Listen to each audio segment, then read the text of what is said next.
Okay, so now I'm going to talk about part 2 of 13-3, this little bit more difficult section of topic 3's notes. And so it's about radii and special regular polygons, okay? And so radii, it's kind of like a radius, yes, but it's talking about radius of a regular polygon. So we're not talking circles here, okay?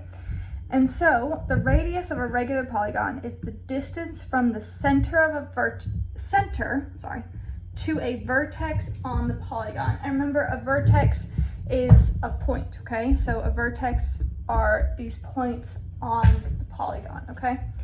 So apothem is different than radius. So let me take out yesterday's notes. We learned about an apothem yesterday. Goes from the center to a side perpendicular to the side, right? So that's an apothem. A radius goes to the point, okay?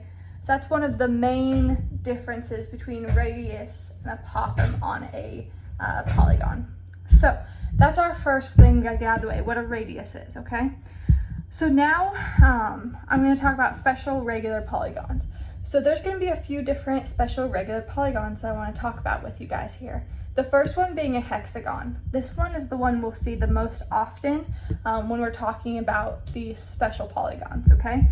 So as we know, hexagon, 6 sides, right? And so here's something interesting about this. Because it has 6 sides, if we were to draw a circle around this and then divide this, we were to draw the radius, each angle would be 60 degrees, right? Okay. And then if you were to think about it, if you were to do the math for what one interior angle is, so n minus 2 times 180 divided by n, you would get that each angle is 120 degrees, okay? So each of these interior angles is 120 degrees. So now if I take that and I split it in half, which the radius is doing here, the blue radius, it makes each of these 60. So now we have a 60, 60, 60, an equilateral triangle, which means if it's equilateral, if all 3 angles are the same, all 3 sides of this triangle are the same, which means that the length of the side of the hexagon is the same length as the radius of the hexagon. Now that's what makes these regular hexagons so special, okay? And so with that, we can use even more math that we've already learned to help us solve this. Because if we remember, the formula for area of a polygon is 1/2 apothem times perimeter. But what if they don't give you the apothem? Now we could draw in the apothem right here, and you will notice that it is a special right triangle, okay? So I enlarged the special right triangle that's right here, so that way I could draw a lot more information on there. And so on this special right triangle, the radius, okay, from the center to a vertice, that's our hypotenuse of this right triangle, okay? Now, the length of this bottom part, remember how I told you that the length of one side is the same as the radius? Well, we're only wanting half of that side. So just like a 30, 60, 90 triangle, the short leg is half of the length of the hypotenuse, which is the same as half of the length of the side of the hexagon, okay? So kind of everything connects, okay? And then the most important part is finding the actual length of the apothem. So once we know the short leg, half the side of the hexagon, we multiply it by the square root of 3, right?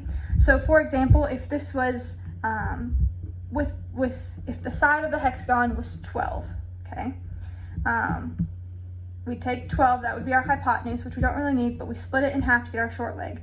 So our short leg is 6, and our apothem would be 6 square root 3. So then to find the area of this, remember, area equals 1/2 apothem times perimeter. So now that we know in this theoretical situation with a side length of 12, my apothem would be 6 square root 3, okay? The apothem is half the side times the square root of 3. And then don't forget, we still need the perimeter. We don't need the side length. Well, we need the side length to find the perimeter, but we still need the perimeter. So to find the perimeter, I would have to do 6 sides, 6 times 12. And then I would put all of that in this formula, 1/2 times 6 times 12 times 6 times the square root of 3. You don't have to leave this in simplest radical form. You can do this in your calculator, square root of 3 times 6 times 12 times 6 divided by 2. You're good to go. And you would just give what the area approximately equals. Can't pull up my calculator right now, sorry. So then that's hexagons. Those are the most broad, special, regular polygon that we talk about. And there's two more. I'm just going to touch on these gently. These other two special polygons, okay?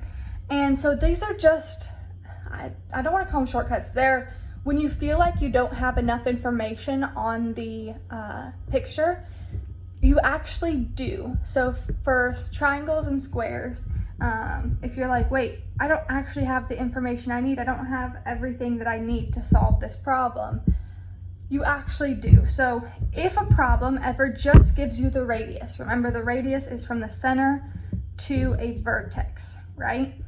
So if ever just gives you that, or just gives you one side length on a triangle, okay? Then we can actually still find the area, because remember, normally triangles are 1/2 base times height, so 1/2 base times height.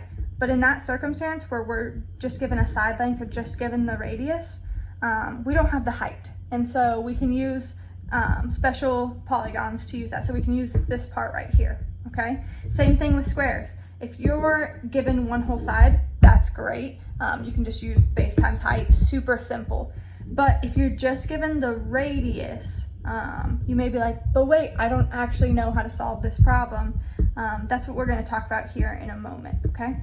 So with triangles, it's a 30, 60, 90 triangle, but it's just turned on its side, okay? So we can see this. So if you're given the hypotenuse, you would take the hypotenuse and divide it by 2 to get the apothem, and then you would multiply it by the square root of 3 to get the side length, or half of the side length, which you would then have to double to get the perimeter. Okay, so we could still use the formula from yesterday. Area equals 1/2 apothem times perimeter. So that's a unique situation that just shows you can still solve the problem using special right triangles in these special polygons, okay?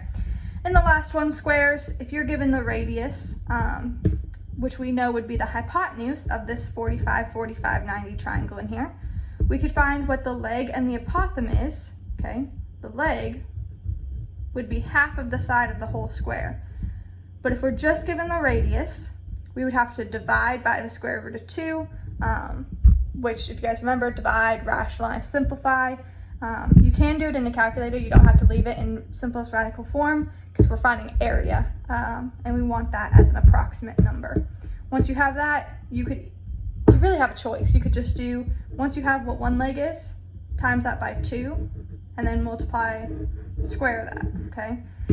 Or you could still use the 1/2 apothem times perimeter. So those are the second half of 13-3 part 2's notes. Like I said, this section's pretty complicated. Mainly focus on the hexagons, okay? These are gonna be the ones that pop up the most. These ones are really rare, but I wanted these available for you guys in your notes. That way you can look back at them and see that these problems are solvable, okay? I will pull up the textbook problems real quick here for 13-3. Remember, it gives you a detailed walkthrough of how to find this on Pearson via Google Classroom. So you can click on 13-3 part 2 and it will do a walkthrough of problem 3 about how to solve these problems. And composite figures, which composite figure just means a combination of a bunch of figures. So like find the area of this hexagon, and the 2 triangles. And like I said, it'll walk you through that whole thing. But the problems for this section are 8 through 14. Okay, so where we're given one side length, which I told you if you're given a side, the apothem is half the side times the square root of 3. A triangle, another hexagon. Like I said, hexagons are going to be the main thing that appear on here. Same thing down here. It gives you the radius or an apothem on each one. Okay, so use what's in the notes to help you with that. And then 30 through 32, it's on the next page. Always, these are a mix of a bunch of things that we've learned already, like reflections, okay? So this is a little bit more challenging of a section. This is where we get into the high school level math of actually finding the area of more than just squares and rectangles and triangles. So if you have any questions, please let me know. Thank y'all for watching.